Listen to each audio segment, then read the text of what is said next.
Welcome to another episode of the Lookout Podcast. Today is a phone interview with the Great Trina Moyles, who is author, adventurer, lookout, traveler, and outdoorsman. Outdoorsman?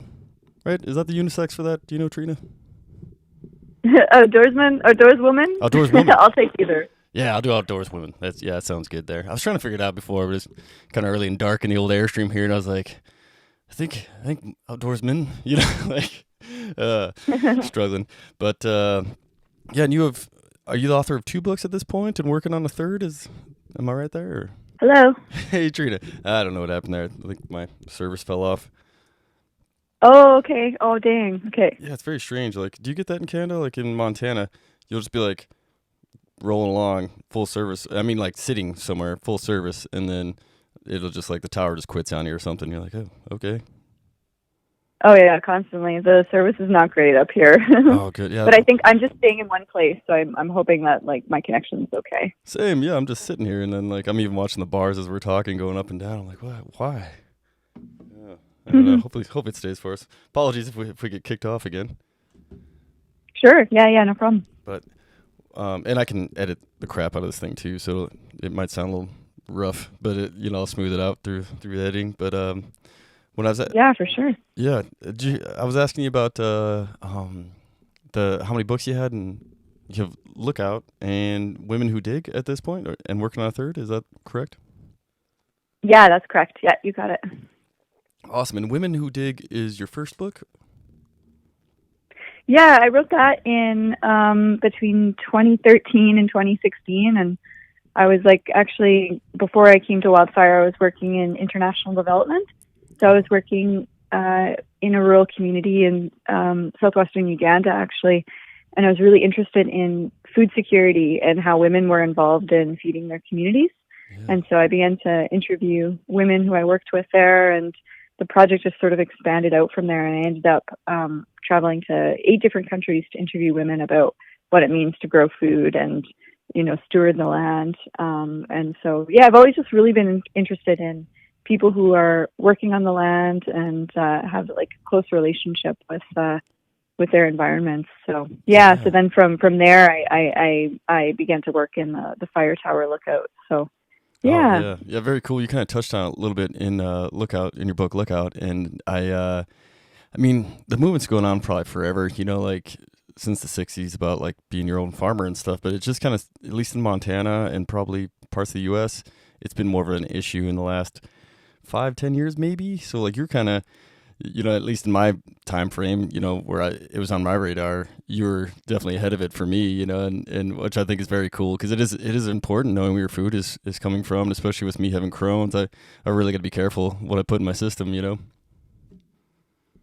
absolutely. And it was really interesting because I found that where women were working on the land, there was a really high percentage of those women who were growing organically or, trying to mitigate the use of, say, pesticides, or just managing farms that were significantly smaller. Yeah. So just more small, diverse systems using sort of different strategies than large scale agriculture would use. Yeah. So it's just a really interesting trend there, actually. Totally. And just a little bit of knowledge I have on it is just, with those smaller scale operations, you can manage things like weeds and pests much easier without any kind of chemical intervention. And like you said, you get a better product. And like I said, too, which is real important to me and what I put in my system,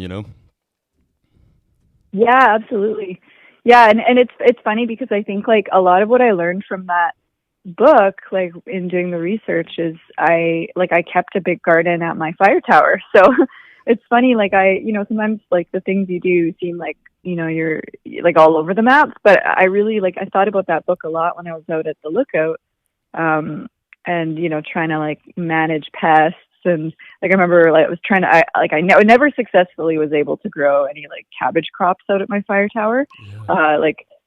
You just you'd plant them and then they'd germinate, and then you'd wake up the next day and they'd look like they had teeny tiny little someone had fired a teeny tiny shotgun at them, and it's these flea beetles that just like literally bite holes out of them.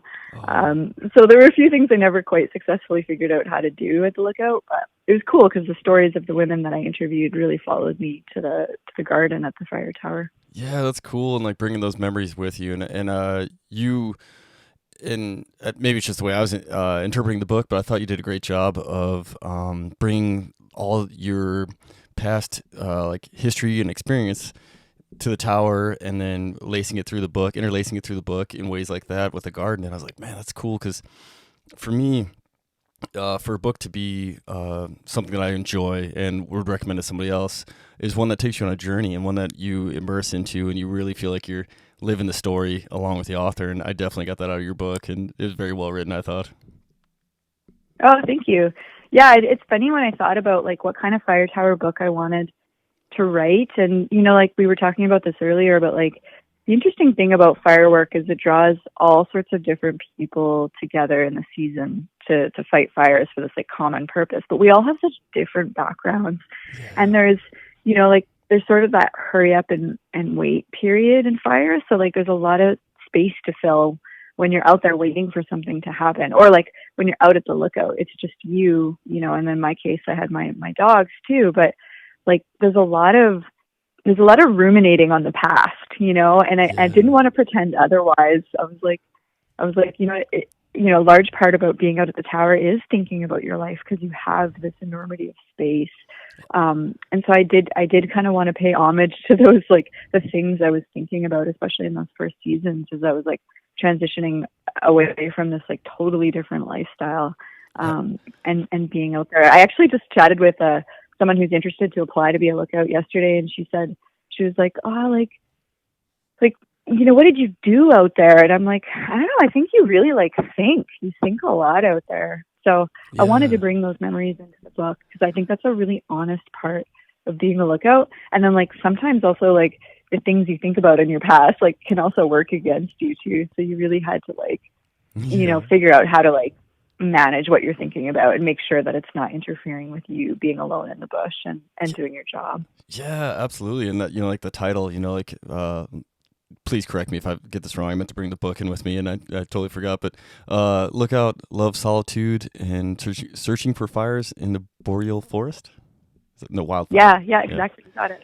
Yeah, and like so that solitude part, yeah, like it really hit home with me because, like you said, any aspect of fire, you're going to be at some point in the middle of nowhere, typically, and especially as a smoke jumper and a lookout, like in the middle of nowhere, just maybe watching something burn, and like as a smoke jumper, you'd be pretty much have it put to bed, but it'd be so big that you're just kind of letting it put itself out a little bit, managing the edges and working your way in. Like every day you go a little more interior until you got all the smokes out and you feel comfortable leaving it. But there's a lot of downtime where you're just kind of hanging out, and like you said, and even if you're still like digging, you're typically by yourself, especially as smoke jumpers, you spread out. So it's like I really resonated with that part of the book too. Is like your brain can wander on you, and like you said, if you don't kind of rein some things in, you might beat yourself up about something embarrassing years ago that doesn't even matter anymore. But you're like, oh man, I'm an idiot, like I'll just be out there digging, like beating myself up. And I'm like, it doesn't matter, it wasn't that big a deal. But or then a lot of times for me too, I'd start like do some future planning, and I got to be on quite a few of those fires, and they're pretty cool. But I remember one in particular. I was on this ridge in northern Idaho, somewhere near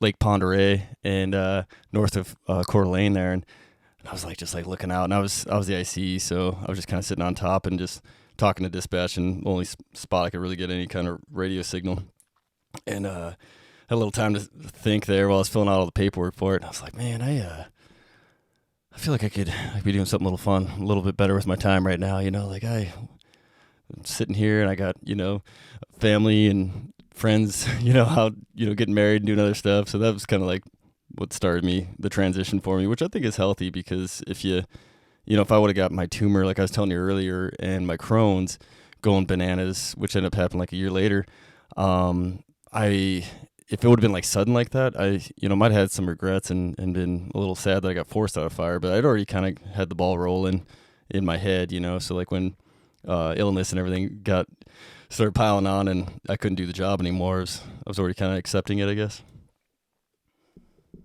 Yeah, I feel that so much. Like in my last season at the Tower was 2022, and my brother passed away early in that season. And like Yeah, I talked to other lookouts about what that would be like, to be out in the bush and to experience the death of a family member or a loved one, and and how you would process that, and would you continue with your work? And for me, I think like when you experience a death, it's such a shock, and his death came out of nowhere, so it was really shocking.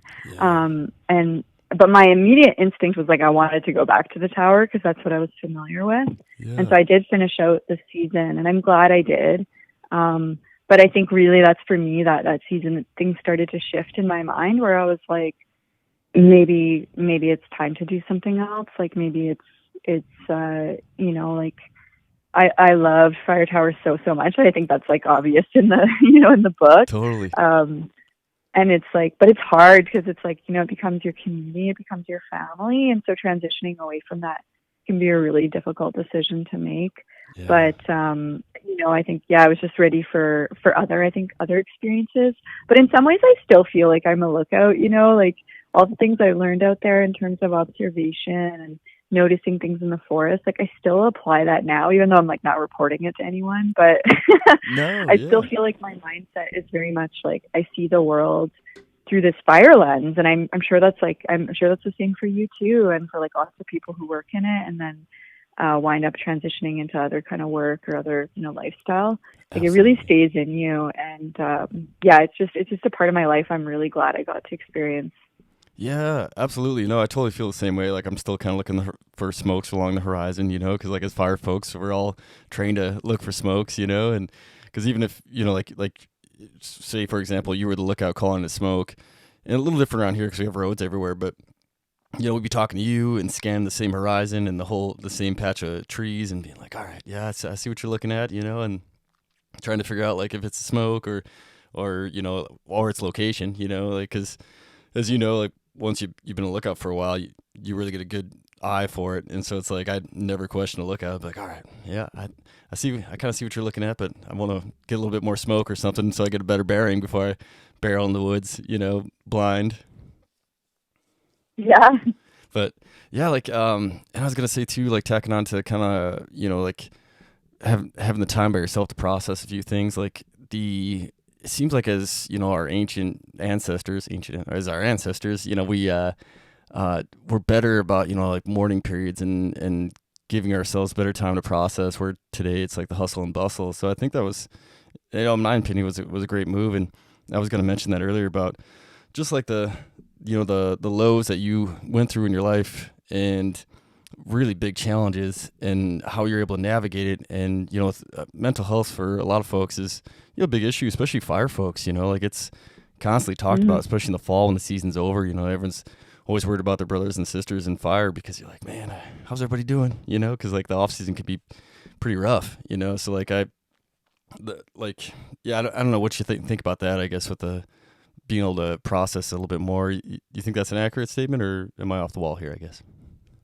No, I think that's really like I actually wrote an article with another journalist named Jesse Winter for the Narwhal last it came out last September, and it was looking at mental health crisis, and I think we can call it a crisis amongst firefighters Yeah. and wildfire personnel. I think it's just been something that's really like it's talked about within the sector, but I think a lot of people outside of it don't realize that it really has been, and not just like because the like last fire season was so intense. It's actually something that's been going on for a very long time, and I think for me, I always felt like it was different because I didn't have the tight camaraderie that firefighters would have had, because you're kind of like living, eating, breathing time with this crew, right? Yeah. But I still did feel really connected to a community out there, like the voices of people you hear on the radio, the pilots, the crews that do come out now and then to like day base at your tower and stuff. Like you really do feel a part of something, and there's this like intense common purpose.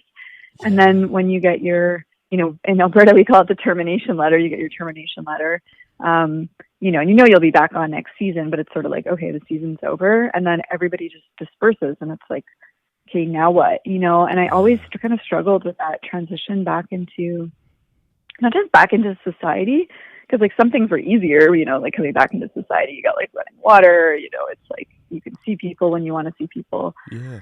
But like without that sense of like common purpose, I sometimes felt a little bit like I was floating in my off season. Yeah. Like what am I doing? Like, who are my people? And yeah, it's tough because like a lot of your other friends and family are, like life is continuing and they have families, or they, just made different choices. Like they have a little bit more maybe stability. I don't know if that's the right word, but I always found that a little bit challenging to navigate. And then, yeah, the story that Jesse and I did, so it's something I was always aware of, but then it's funny when I put my journalist hat on and I started asking people more pointed questions about it, I realized like, this is actually really serious. Like this is,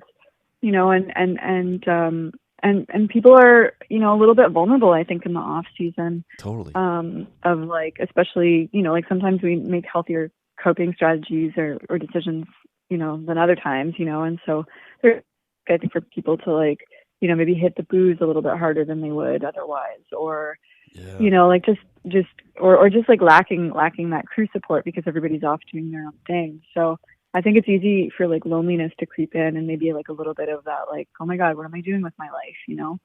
That kind of feeling. So it's, hopefully I think like the agencies are becoming more aware of it and like more supports can be put in place. Like I know even in Alberta, like it's like as soon as you're terminated, you don't have access to any of the mental health supports. Well, that's ridiculous because you're going to be, like the whole point of the seasonal like worker thing is like these people being pretty vulnerable because they don't have those supports in the off season. So anyways, I think I'm rambling, but I think it is a really important thing we should be talking about for sure. Yeah, no, you weren't rambling at all. You're hitting all the good points because, like you said, it's so important. I think you were accurate in calling it a crisis too. It is, and I mean, we're losing fire folks every year. It's not like it's a once in a while thing. It's all the time. You hear about somebody who decide they're going to end it in the off season. You're like, oh man, like, and I think like the suicide rate. Yeah, go ahead. Yeah, the suicide rate amongst non-firefighters is quite high compared to other sectors. So it really is a thing. And it's crazy because like in my last season, like people don't think of like lookouts as having PTSD, but there's different psychological challenges out there. Like the isolation is very difficult in itself. Yeah. But I remember I had this moment, and this is sort of like one of my moments too, where I was like, I think I need to take a break from this, like maybe one day I'll go back to it, but like I need a little break from it right now just because it was such an intense summer for me. But I was up, and I mean, it was a cool moment because I had spotted this little, just like, it always like, the big fires would pop up and you call them in. Mm-hmm. But to me, it was like more rewarding if you could spot something that was really tiny because, you're just like challenging your eye, really, like, is that a smoke? Definitely, and yeah. This is like teeny tiny little tuft popped up over a ridge. And like, to me, it was always color. Like, that's how I could identify. I was like, yeah, that's a smoke. It's got that like little like bluish tinge to it. And it was so tiny. It was probably like 30 kilometers in the distance and just coming up over a ridge. Damn. So I called it in the crew. And like, by this point, I'm 7 years in, I know the crew leader, I know the pilot, because they're friends of mine. Mm-hmm. And they fly out to go like check it out. And sure enough, it's a wildfire. And I felt like, I felt really boss. I was like, yes. Yeah. So tiny. And so they dropped the crew off to action, and then the pilot's going to bucket on it. And it was weird because I was watching them through like the spotting scope up in the tower. They were that far away. Dang. And it's just like the way he was flying. But like for a split second, I felt myself panic, and I was like, oh my God, it looked like he was crashing. He was really just flying down slope, but it was that moment where I was like, I literally thought my friend was about to crash. And then I realized, like, what is this? And I was like, I feel like this is PTSD. It's like my adrenaline was so high, and it was like, kind of clouding my judgment. And suddenly, like the fear brain was just like totally activated. Yeah. And it just reminded me, I was like, whoa, like, I climbed down that night and I was like, okay, I think I'm like, I don't know if that was my moment, but I was like, I need a break from this because like, it was just feeling too intense, Totally. It just, sometimes you surprise yourself in things you think and you're like, whoa, where did that come from? Yeah. No, and I had a very similar experience because my rookie season, I was working with a parajumper from the military, and he was just kind of talking about the stats on helicopter crashes and injuries under parachute, and he had so many jumps, and kind of what the odds are, like generalization of what the odds are to be in a helicopter crash or to pile in under a parachute. And I was like, at the time I was a young kid kind of, and I was like, yeah, I guess, and I was just like willing to take the risk. But I had the same thing where it just like felt like that kept creeping in, and then as in fire, it's like people, you start to know more and more people every year. You interact with more folks in the fire world, and then every year someone's getting injured, killed, whatever's happening on the line of duty. And it's more of and it's definitely a win, not a if, somebody who gets injured or killed, or maybe it happens to you, I guess. But for me, I felt like that bubble was closing in on me, because it felt like I was getting, closer to more tragedy fires, and like, I don't like this. Yeah, it's real. And I mean, like, look at last season. I think last season was one of the highest fatality, like, of people on the line in Canada. Like, I don't know if that's for sure, but like, I think it was, I'm trying to remember, I think it was at least 8 people that died on the fire line in Alberta. And one of those, was a helicopter crash. And actually it was a helicopter crash in my home district in the Peace River country. Oh. And like my friends like heard the, like the distress call on the radio and stuff, or with the dispatchers having to respond to it, like, or the ranger showing up to have to respond to it. So it's like, it's real. Yeah. And I think that's important for the public to know that, like the climate crisis and these wildfires, like it has a huge social and sort of psychological toll on the frontline workers. And I think they tend to be a little bit forgotten about, because so many wildfire fighters are seasonal. And again, they're kind of lacking some of those benefits. So I think it's really important that governments kind of relook at, like, how can they better support people who are taking on this work that is, like, it's really risky work, right? Yeah. And it just hasn't gotten the same attention, I think, that other professions have gotten.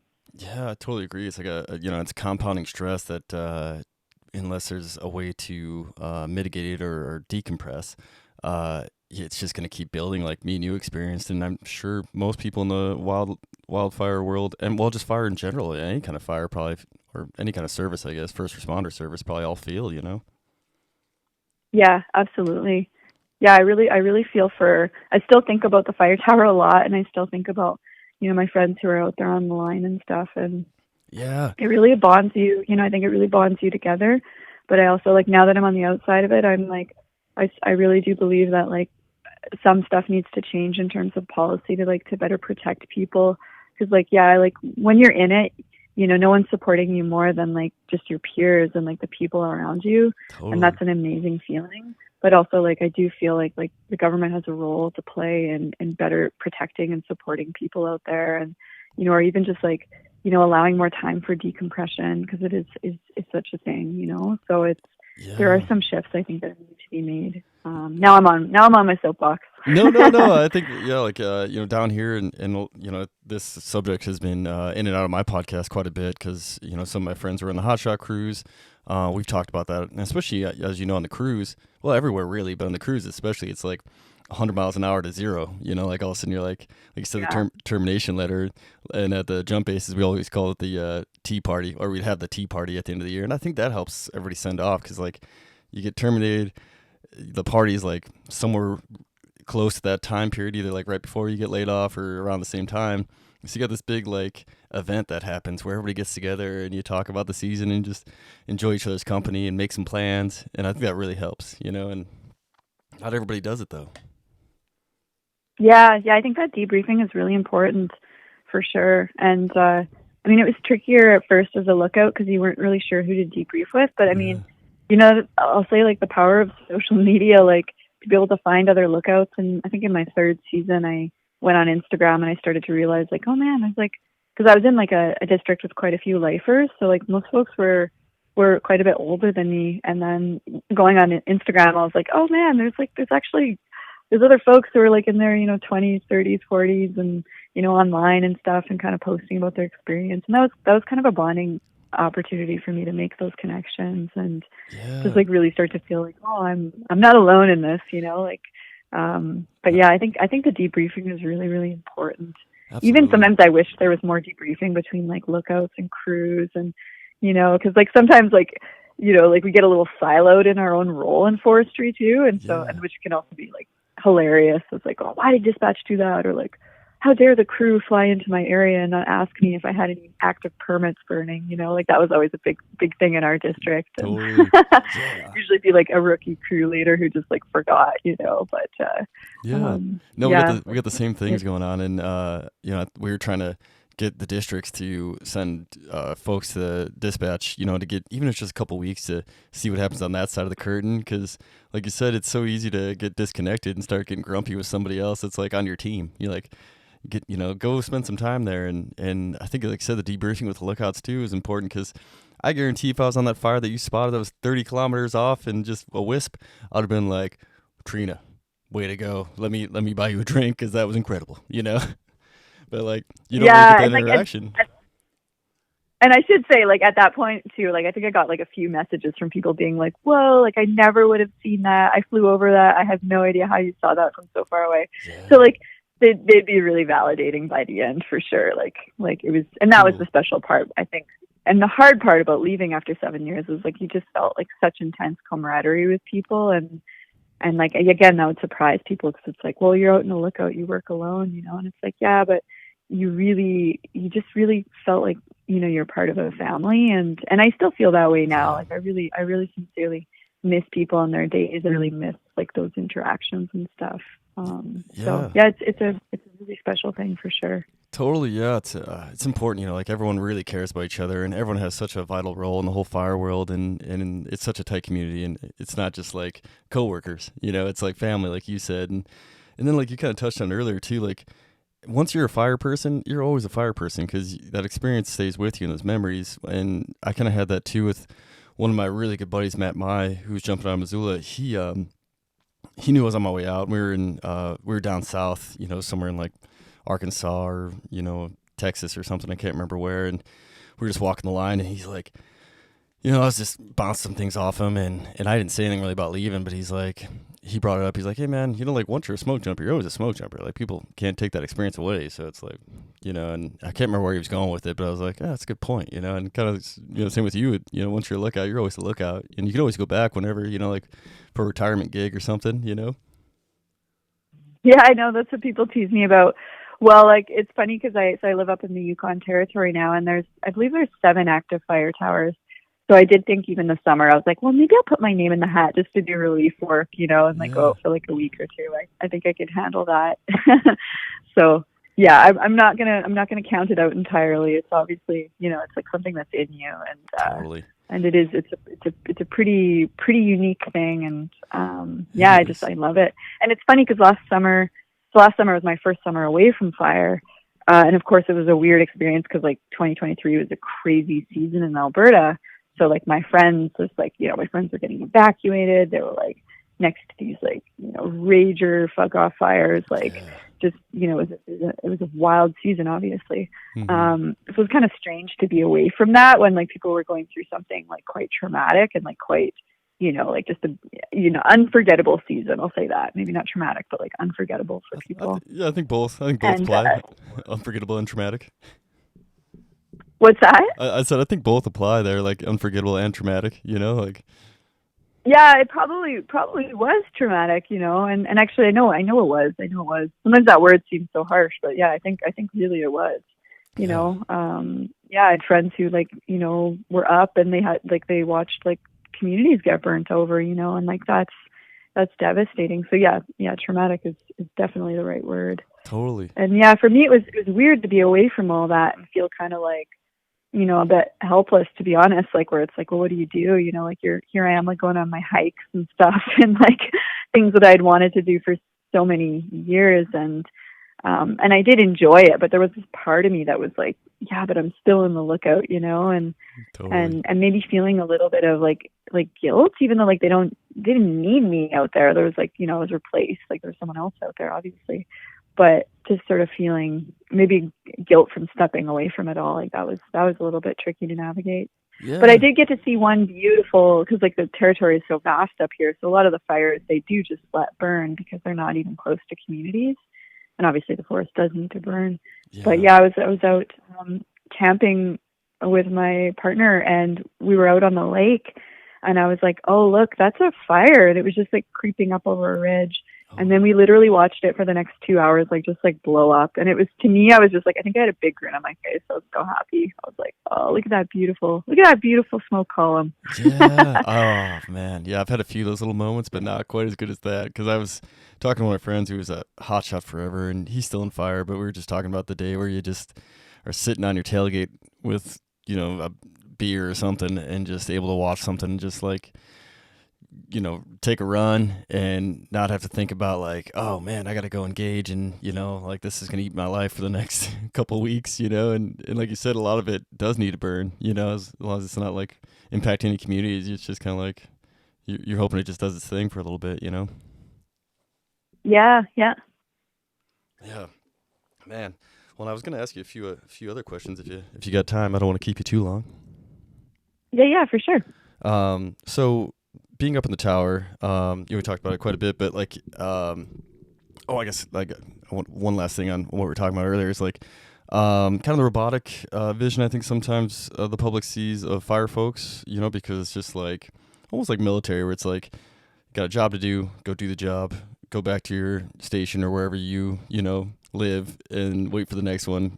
Go get that one, and these very like tough people who fight fire. And I think it gets overlooked that everybody in the fire community is running on next to no sleep. It's very stressful. I thought you did a good job too of painting that picture in your book Lookout, about the long hours, the like oven like temperatures in your tower. I mean, that was nuts.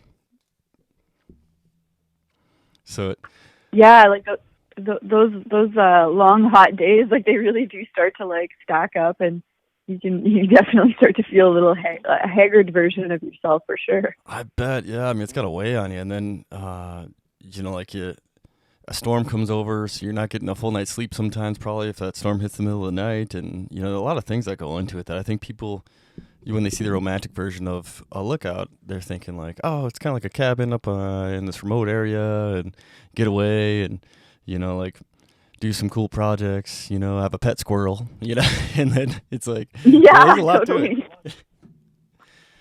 Yeah, no, no, for sure. Like the gal I spoke with yesterday, when she was asking like, what do you do out there? And I was like, well, like I think people do think like, oh, you get bored out there, but like I always just felt busy. And sometimes if the fire season was busy, you don't even really have a lot of time to focus on your hobbies, because you're just like, you're managing a cabin, you're managing a site that is essentially a essential fire break, right? And Yeah. like last season, so you're responsible for like mowing the lawn and keeping the grass short.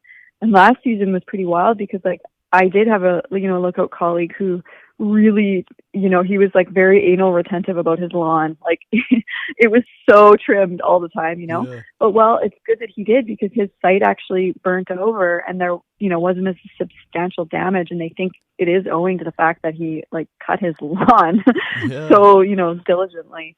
So, I mean, like there was a lot to do, like, and if you're up there for 10 hours, well, you climb down, what are you doing? You're doing meal prep for the next day. You don't have a cook, there's no one cooking for you. So you got to like, you really have to manage yourself out there, and it does take a lot of time. So yeah, Yeah. it was, we weren't, as my lifer neighbor would always say, it's not a picnic out here. No, it definitely is not a picnic at the Lookout. There are No. moments where it can feel that way, but it's, no, the days stack up, and it's a real grind, and Lookouts in Alberta don't make overtime. So, Yeah. you're getting your 7.25, whether or not you're on low or you're on extreme. I did So not know that's that. a tricky thing too.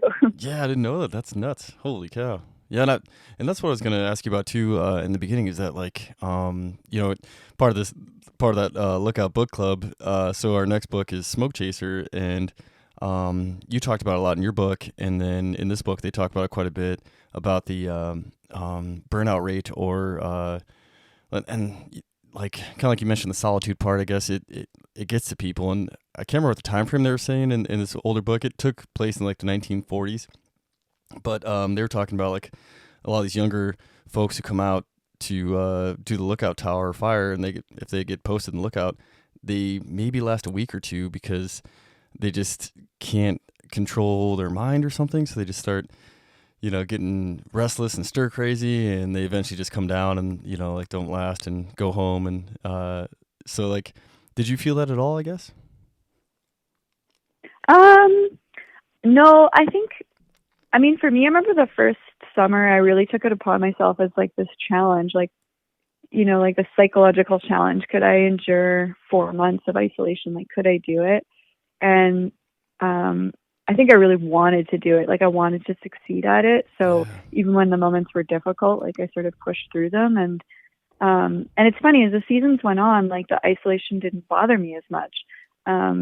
Like I felt maybe I was just like accustomed to being able to manage it, and so it didn't feel as like physically intense as it did in like the first couple of seasons. Yeah, I definitely got better at being alone. But I think also some people are just more cut out for it than others. Like I tend to be a little bit more introverted, or like I always thought I was really an extroverted person, and it turns out like I have very introverted hobbies like writing and like pottery, and I really love the space and the time. And now that I'm not working as a lookout, I kind of struggle with that sometimes, where I'm like, oh, I feel like I don't have the same time that I used to have just to think and process things, right? Yeah. So Yeah. yeah, Totally. I don't know. I think you just like, it's like any other challenge. Like, I'm a really task oriented person, so I would make lists. Just like keep, if you did feel your mind slipping a little bit, you had to just like find ways to distract yourself and keep yourself sort of on task. Or like my one tower friend Tori, she'd always be like, you got to do something. You got to take care of your body, do exercise, feed your body, make sure you're eating healthy, getting enough sleep, and then like do something for your mind. So is it like reading a book or talking with a friend on the phone, like something to stimulate yourself intellectually, and then something like even spiritually too, right? Like, so like, Yeah. how do you just really had to like, and the way it was like every day was survival out there, was like you really got to just like make sure you're taking care of yourself, and that keeps you on track, I think, through the isolation. But for some people too, let's be honest, like some people just love it. Like Yeah. like they would much rather be alone in the bush for 4 or 5 months than be in society. So I think it just really depends on the individual. Yeah, totally. And I think that's another reason, folks should check out your book, because you touch on that a little bit too. And I'm not trying to give away too much book of your book, so just a little teaser so folks go grab it for themselves and get a chance to read it. But like a book like yours, or any book that suits your fancy, like maybe you're trying to get into gardening and you want a how-to book on that, like you said, bring it with you. And especially as fire folks, like I'd always shove one in my pack, like a um, not the hard copy, like the soft copy. Is that right? you know, Something that would like fold around my fire gear and throw it in my pack. And then so on those, if we ever did get a break, like if we were just, sitting at a jump base somewhere, a spike base or something, and had some downtime, like we got smoked in McGrath for, I think, over 2 weeks in McGrath, Alaska. And so I just, grabbed a book because nothing else you can do. I mean, we could barely even see the runway from the little jump shack that we were hanging out in. So if you guys were watching a movie, and I just sat on the deck and just enjoyed a few good books and helped pass the time. And I just, you just feel better, I think, after immersing in a book, because it gives your brain something to do.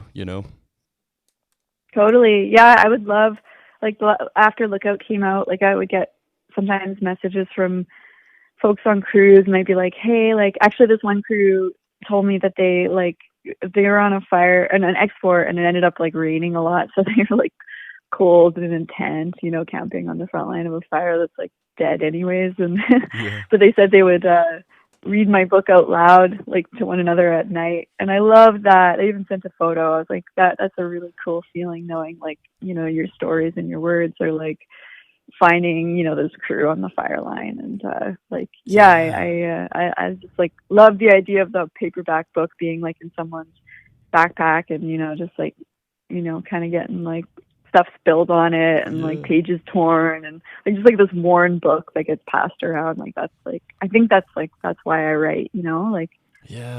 that's and that's always what's appealed to me about fire, because it's like fire folk just love telling stories. So like these stories get passed down, from crews or from lookout to lookout, and like, so it's really special, I think, to be like, there's so many great fire books out there, and it's like I feel really proud of Lookout, because it was a cool time of my life, and I love that it's just like one story in this sort of like ocean of very many stories about fire, and like what binds us to the lifestyle. And Yeah, Yeah, it's totally. and in that aspect, it is very romantic. It is. Yeah. Oh, for sure. That was a great description, Trina. I mean, like, I couldn't imagine what the feeling would be like for you if you stumble across your book in like a random Forest Service cabin or lookout tower somewhere, and it was like you said, all beat up because it'd been passed around, smells like smoke and coffee. That would be a great feeling, I imagine. Yeah, I think so, and I think like why like firefolk love reading about this. It's because like we can see ourselves in the stories, right? Yeah. It's and maybe yeah, that's part of it. It's like we don't always feel that way when this we get our termination letter and we go off into the off season. It's like okay, now what?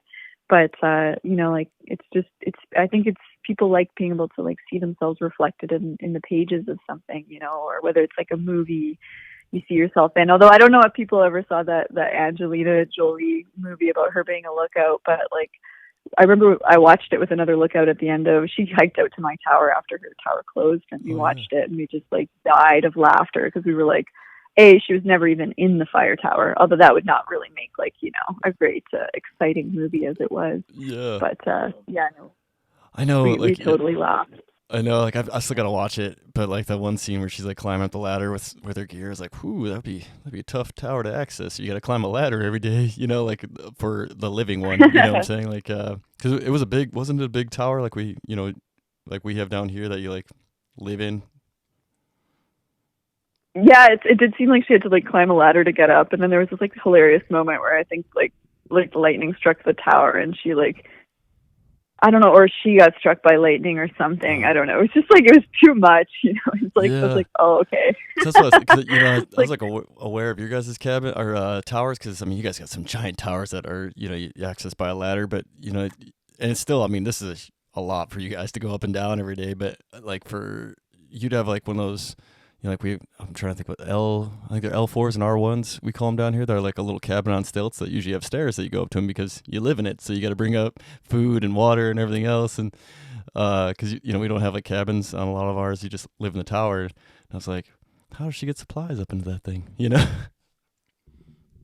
yeah, I was really curious about it too, and I'm definitely not as familiar as the U.S. Setups, but yeah, yeah, that was a funny representation of the fire tower. And then there's this video game that people will reference a lot too. It's called Firewatch. I don't know. Have you Oh, heard of this? no, I haven't. Is it? Yeah, and it's hilarious. So like my one, like some of my neighbors were gamers and stuff, or like my tower neighbors, I should say. Yeah. And this one guy, I remember, he played it, and he's like, yeah, it was all right. He's like, it wasn't very accurate though, because you're never in the tower. And I was like, yeah, exactly. Yeah. People love the idea of the story of the fire tower, but in reality, like, it's like you spend a lot of time up there just looking. Like that's what you do. You look for smoke. That's the game. It's not like solving some mystery that happened around your tower or whatever. But Yeah. yeah, representations of lookout can be really amusing for sure. Oh, absolutely. Yeah. And and trying to make it like entertaining and that's what I think was really another thing that was really great about your book is that you didn't like stretch anything. It was just the experience and it was still entertaining and like a real page turner as you heard from our whole book club. It was like, man, people just flew through it versus like I get it, some people and some of the books out there too that I've heard of that I haven't got around to reading yet. And like the movie like Angelina Jolie movie, I get it. I gotta like remind myself like, all right, it's not really for us fire folks. They're just trying to captivate a different kind of audience and they're just using some Totally. yeah. Yeah. So I gotta like keep reminding Yeah. myself, It's a good especially like point. fire books. But like with yours, I didn't have to though. It was like, man, this is just her doing her thing and the one thing is you said I think about like finding that new challenge because that's what for me as just in my life I found like best to whenever I'm kind of completing something to find that next mission or the new challenge like you said like even I mean graduating like high school or something if you don't have something next to go for I think it could be kind of tough because I took a year off between college and high school and I was like I remember I felt like I was just kind of floating around and I was working but it wasn't really fulfilling and then I got into college and then the next challenge was college track and trying to make the team and then I made the team and then I was just getting my ass kicked by all these like super college athletes and because I'd taken a year off and hadn't really trained so like I had to train my butt off to even compete and then that was a slow process to catch up and then after that, is the fire community, just getting into wildland fire and then smoke jumping. And now like this is the new challenge here with the podcast. So I guess I kind of feel that new challenge thing. Is that kind of what you were mentioning earlier, I guess? Yeah, like I mean, I think for being a writer, like I love writing books, and I like that's a great point. Like it is really nice to have something that you're working on or some sort of goal or something that sort of feeds your spirit, I think. Yeah. And I'm really lucky to have that, like being able to write books. Like I just wrapped up a book that actually took me back to the fire tower, and it's a book about it's going to be coming out in spring 2025. It's called Black Bear, and it's about the second fire tower I worked at for 4 years was really in this like incredible Black Bear corridor, and the previous lookout had been there for 10 years, and there was sort of like folklore stories of him and the bears, like Oh yeah. and like certainly like when I got there I was like, whoa, yeah, like these bears are like really not afraid of people, and like, so how do I live with them? And the first year was really like there were some precarious moments for sure that involved a shotgun and rubber bullets, and but I think I kind of made peace with those bears over the 4 years I was there, and then really kind of enjoyed watching them. So I've been working on this book for like over the winter, and it's been a really cool focus, and it's been fun because it's kind of taken me back to the fire tower and a lot of those memories. Yeah. So yeah, in some ways it does feel like a little bit of a continuation of Lookout. Like people tease me, they're like, oh, you should write a sequel, and I was like, no, never. But in a weird way it sort of is. It's just a different perspective at the Lookout, because it's not as focused on wildfire, and it's more focused on like, well, how do you negotiate space with like 500-pound dominant male black bear, in breeding season. Yeah. So oh, absolutely. Those are definitely parts of being out at the Lookout, depending on, like some lookouts, like, get more wildlife than others, but this one definitely was considered like a bear tower for sure. So I learned a lot. I learned a lot from those bears, actually. I bet. Yeah, learn how to like coexist. Like that's amazing. Yeah, it's cool. It's a really, unique thing. I don't know if I'll ever have that kind of experience ever again in my life. Like it was pretty cool. Yeah, it's very cool, and I think I'm glad you're writing another book because, and you kind of touched on that tower a little bit at the end of your book Lookout, but it's cool that you're writing more, because I think for folks who hopefully read your first your first Lookout book will read this one and get to know that there's it's a different world out there from tower to tower or from year to year. You're never getting the same thing, and I think it's like we'd mentioned it before. I hit record is like for me, I kind of have this like restless nature, and don't like repetitive, I guess, and like routine. So fire was always attractive to me because like it doesn't even matter if you're working in the same district, same crew, smoke jumping, same lookout tower. It's gonna be a different year. Nothing's the same ever. Like there'll be some similarities, but the weather's always different. The fire season's always different. Experiences, new things happen every year, and I think that's really cool that you write another book. Yeah, it's so true. Like, yeah, every season is a little bit different, hey? And there's different challenges, different people, different weather, different fire circumstances. Like, even at the Lookout too. Like, it's. I remember someone in my third season sort of said to me, like, well, don't you feel kind of like bored with it now? Like, you know how to do the job. And it's like, yeah, but you can think that, but then when you're out there in reality, like something happens that you didn't see coming. And yeah, for me, the bears were a big part of that, where it was like, okay, so like how do I do my job watching for smoke? And then also I have to be like keeping a close eye down below on my dogs, and like these bears that are coming like pretty close in close proximity and stuff. So that was like a new thing for me to manage and figure out, and inevitably sort of like learned how to live with them through trial and error, really. Like just like a relationship with a person, really. I think that's what I realized, is I was like, wow, like they're just as like they're such a sentient animal that really, I think they pick up on intent. I think they can like sense, how your stress levels. I think I think so. They're so intuitive. And really, I think once I realized that and started to respect them as, not just like a pest that I had to deal with, but as like, oh, like this bear lives here, and like this bear probably knows a lot about me, actually. Like, I Yeah. started to respect them on a different level, and I think that's when, like, the relationship with them started to improve. Yeah, totally. I was gonna make And a it, joke. yeah, Oh, go ahead. it was just really cool. Oh, sorry. Oh, as I go ahead, I was gonna cut you off, and I was, but my bad. I was just gonna say that, like you said, it's kind of similar to humans. I'm like, yeah, you gotta set up boundaries.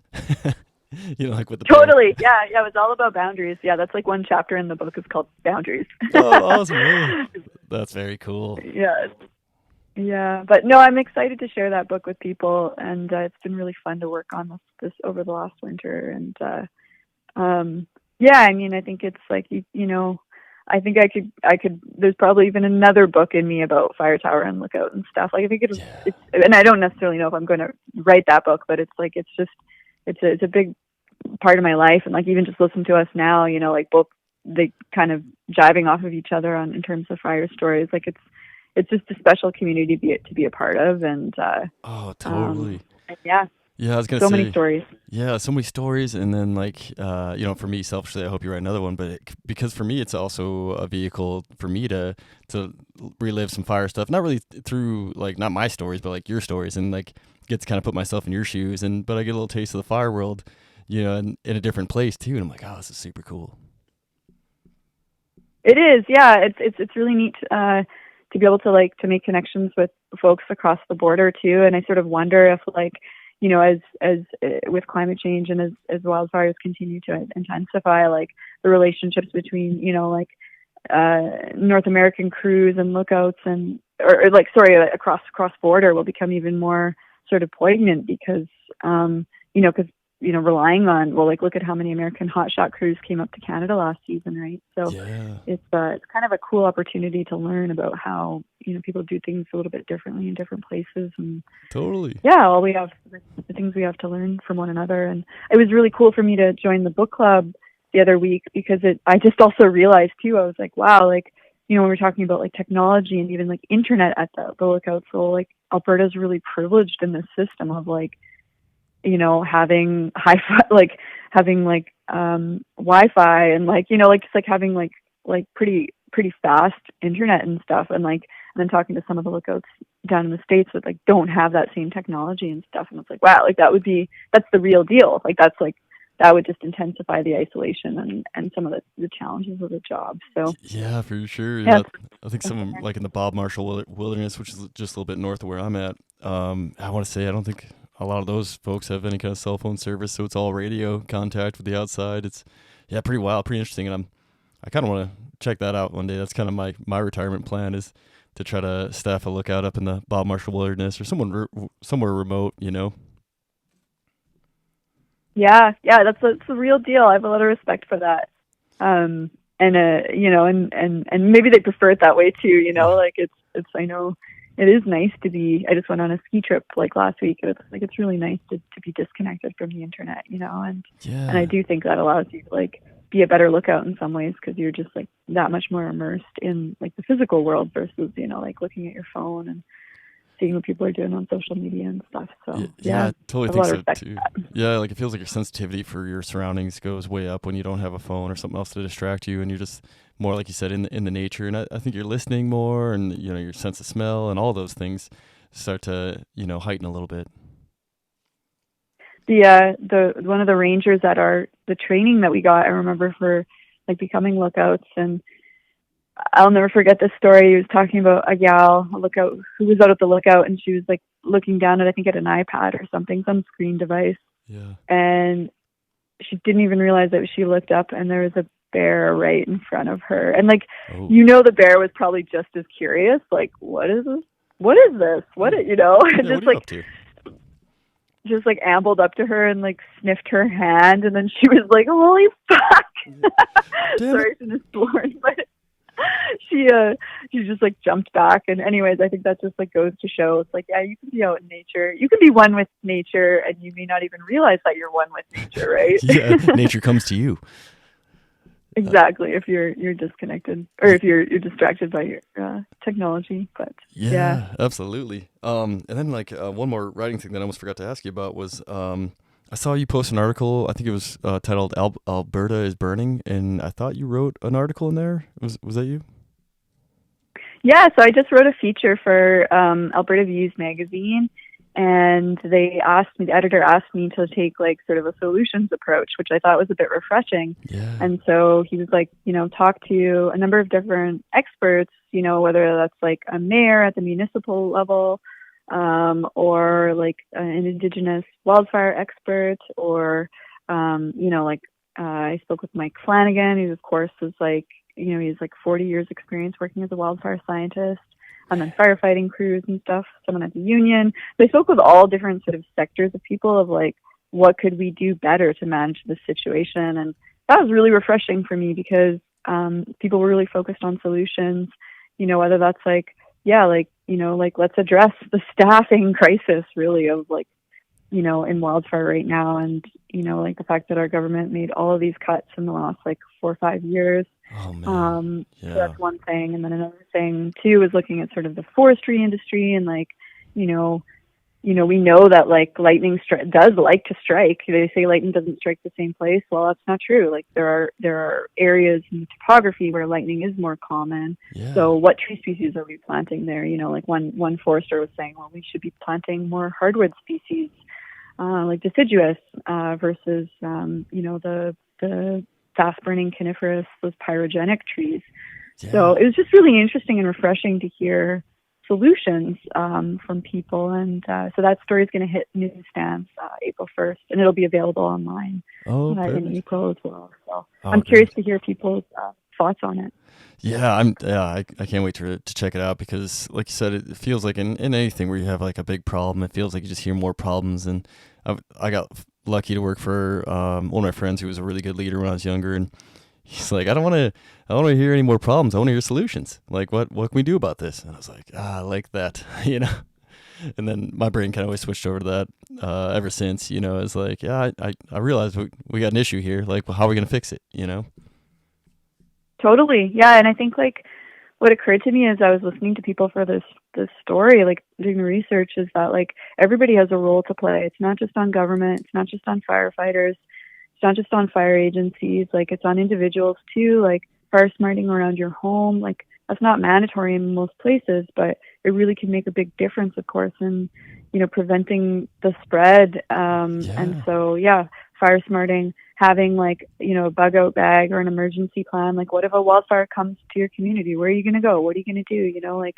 that's not just on government. That's like also on you having a plan in place. And I think the average person doesn't.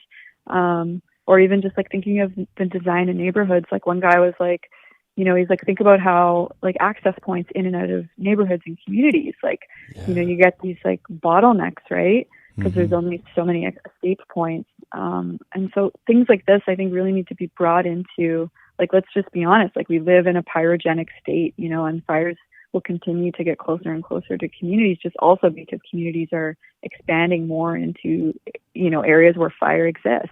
So it's like, it's just like we're such a reactive species, right? Like crisis happens and we respond, and then we just kind of forget. And it's like, hey, we really need to like build this into our reality, even just on an individual level. Like, what does it mean to live in a fire state, right? Like totally. And we're all responsible to a certain extent. So yeah.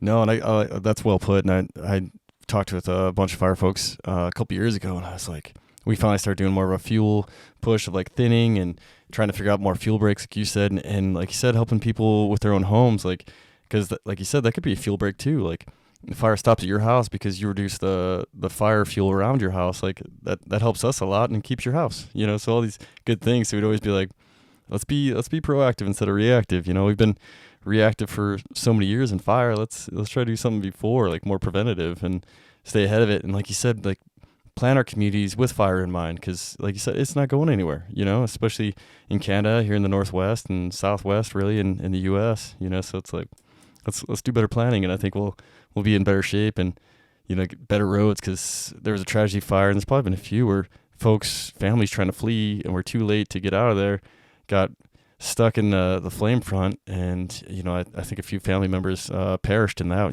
died in that fire, and it's just an unavoidable tragedy. And you're like, man, what happened there? Yeah, exactly.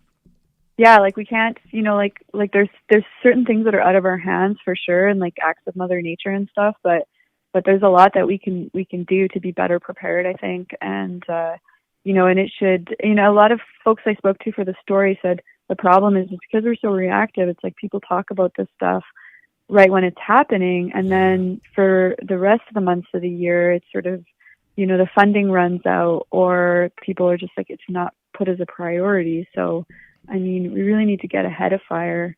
And I mean, I guess like my only hope is like out of a devastating fire season like it was in Alberta in many places last summer, like that really it can, like quote unquote light a fire under people's butts to be like, okay, we do need to prioritize this 12 months of the year, like not just when it's happening, but not just in August, when things are, ripping, in the rest of the year, when especially when it's, snowing and things are, like when there's no fire out there, it's that's the time, plan, and then once spring hits, put the plan into action when you can access those areas, Yeah, totally. And just like the public getting on board, I think, with more like prescribed burns, and like, accepting that some smoke and some fire is actually really good and healthy versus being able to to prepare around communities and stuff, and or create those sort of fire breaks, or like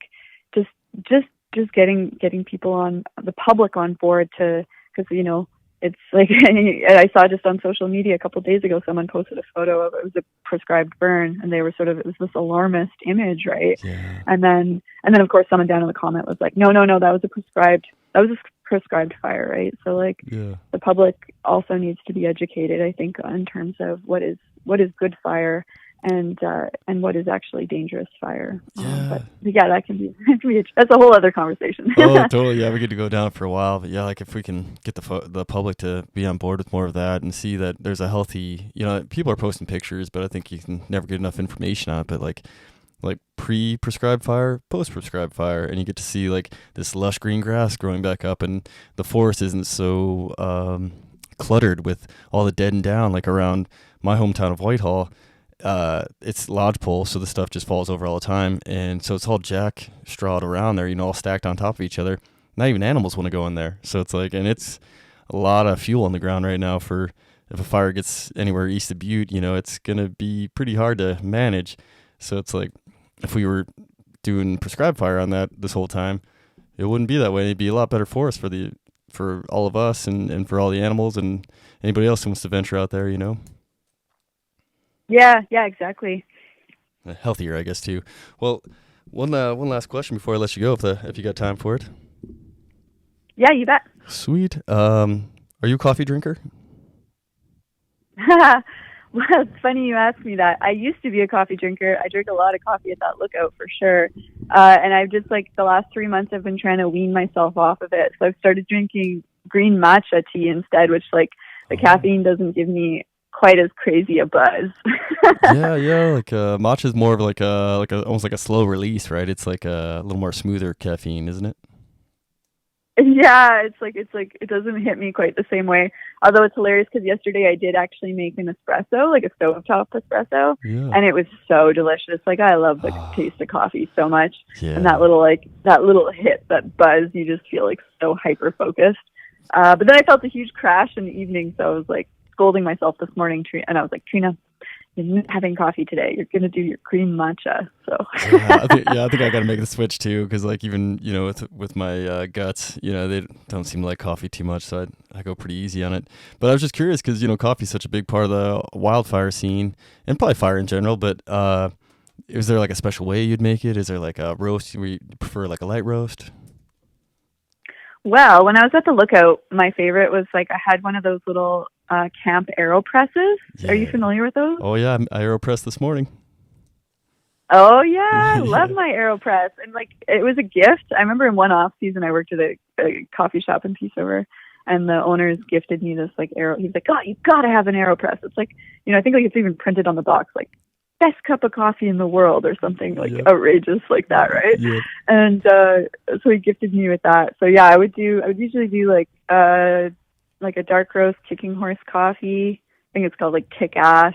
Canadians will know what I'm talking about with that. And and I'd grind that up in the morning, and then I'd have my AeroPress and a little bit of just a little bit of cream, and it's just like, man, I love coffee. Yeah, and I loved like just sort of the, like I was that lookout that when crews would land at my tower, I'd have coffee ready to go in a big thermos, and maybe like a scone or a cookie or something, and just like such a social part of fire, as you say. It's huge. Yeah, that's why I was asking, because not really so much from a smoke jump, but we just make like cowboy coffee in this big, like, looks like a paint can. And, a lot of times you're eating some of the grounds, or a lot of the grounds, depending on where you're at on the line of getting the paint can poured into your cup. But I got picked up on the AeroPress years ago. And when I first got the experience of the AeroPress, it's a little bit of a slow process, right? And I was used to like a drip pour over coffee maker. It was pretty quick. And so I was like, I didn't really have the patience for it. It was really early, and I was really tired. And my friend Charlie Palermo was doing all the steps, hand grinding, and then, had that little stir stick to stir it up before you press it out. And I'm just like losing my patience, and then I tasted it. I was like, wow, this is incredible. So then I started bringing that, and especially when I was on an engine, then like you said, like the social part of it, anybody who came by and was like, if we take a break in the afternoon or something, an afternoon cup after lunch, it'll pick me up. It's like, hey, we want coffee? And it's actually pretty quick once you get it down. And, we just press out whoever, wanted some coffee, and share a little coffee and catch up and talk a little shop about the fire, and then get back after it. It's just such a nice ritual as part of fire, Yeah, I love that word ritual. And like, that's how I felt at the lookout too, is like, the first thing I do, you get up, you look out the cabin, make sure there's no bears around, and like, go let the dogs out for a pee, and then I'd like boil water for AeroPress coffee, and like, honestly, I actually almost feel like teary thinking about it. Like, it was just a beautiful way to start the day. Like, you didn't know what kind of day it was going to be, if it was going to be a crazy day or what, but I called it my sacred hour, where you just like, it wasn't even an hour, like maybe it'd be like 10 minutes, where you just like sit outside on your front stoop and you listen to the birds in the forest, and it's like all the romance that someone imagines about the fire tower just condensed in those 10 minutes sitting on the front stoop with your coffee, and like like that's and then just like knowing you're part of this legacy of like other lookouts sitting on their front stoop with coffee, for like in Canada, I mean, for like almost a century. So it's a cool part. It's a thinking of the coffee actually brings me back to that memory. So I'm really glad you asked me. It's a cool question. Yeah. Oh, thanks. Yeah. Cause I'm glad you feel the same way. Cause I'm the same, when just talking about AeroPresses brings me back to that fire in eastern Montana. And like you said, the morning ritual, and my friend, Charlie Palermo with his hand grinder, as the sound of like, that would typically wake a lot of the folks up, with just that, grinding away, and then the smell, and just that like a little bit of chill before the day gets rolling. Totally. I love that. Yeah, I love that. Yeah, such good times. Well, Trina, thank you so much for spending your morning with me. I really appreciate it. Took me a while to figure out how to do this, but I think we got her. And then I wanted to... Yeah, thanks so much. It was a really great conversation. It's so fun to sort of spitball with you and obviously talk about something we both really care about. So yeah, thank you. Yeah, absolutely. Like, and then that kind of brings up one last point, is that when you were talking about, the community and fire, like, for folks who are listening, we've never met each other, like, except for a book club meeting that was like a bunch of us on a Zoom call, and we were all just kind of talking about little pieces of your book, and then about our experiences in fire and lookouts and stuff. So it's like not that intimate, but it's cool. It's a cool time, because we all get to like share something about lookouts in your book that we all enjoy, but like we've never actually like talked long form. So it's pretty cool that we can get together over this and have this great conversation and hear all the stuff that you're up to and been doing, and then this article, because otherwise I would probably maybe tracked it down, but like life gets so busy, I might not have tracked this article down. But now talking about it, I'm like, April 1st, I'll be waiting on this article to hit, because I definitely want to see what it's about, Yeah, well, I certainly appreciate it. It's cool we can make these connections, and and who knows, hopefully I really hope this conversation finds some people out, to guys and gals on the fire line or up in the lookout this summer. So the timing is really cool. So yeah, thanks again for having me on the show. I really appreciate it. Yeah, thanks so much, Trina. And yeah, I've heard from a few folks, especially like a lot of driving in fire. So like with the crews around here in the states, and so that a few of my friends will blast it on for the whole group in the buggy or in the truck. So like I said, I hope a lot of people get to listen to it and then pick up your book, and I hope they're as excited about the next one as I am with the black bear, right? Yeah. It would be. I'll be updating about that on my Instagram page, and if people want to reach out to me, it's always really cool to hear from readers and stuff, and hear Yeah. little stories or get little photos of people like out, in their doing what they do in the fire world. So yeah, it's great when people reach out to me. Yeah, absolutely. Like I even saw. I think I just Googled you at first, and I saw like your picture with your book with Lookout in the tower, and then a bunch of other folks kind of doing similar photos. I was like, oh, that's very cool. Yeah, it's neat. It's neat to see the book kind of show up in different places. Like I've gotten photos of like the book at like old lookouts, or yeah, like with folks on the fire line, or like in the tent. Like that one crew that was like reading the book out loud on Yeah. that kind of miserable export. Oh It yeah. sounded like it kind of added a little, like, it was just like a nice part of their day and their crew ritual. So that was cool to be a part of. So Oh, so yeah, I cool. know. Thanks to everybody for reading and reaching out. I always really appreciate that.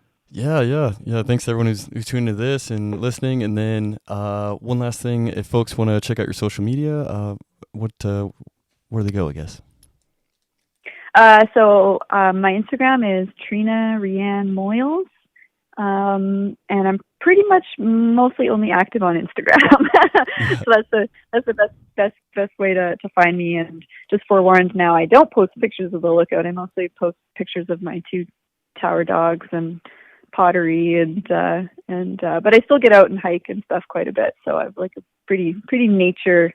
Still post a lot about being out in the woods for sure. Yeah, it's been great for me following along with you, and the ski trips and some of your photography is incredible of the place you've been out in the woods, and then some of the stories come out in your lookout book, and I imagine be the same way with Black Bear, and really looking forward to it. And thank you so much, Trina, for joining me, and maybe we'll have a follow-up one down the road if you're game.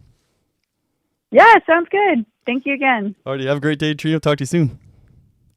Okay, take care. You too. Bye. Bye.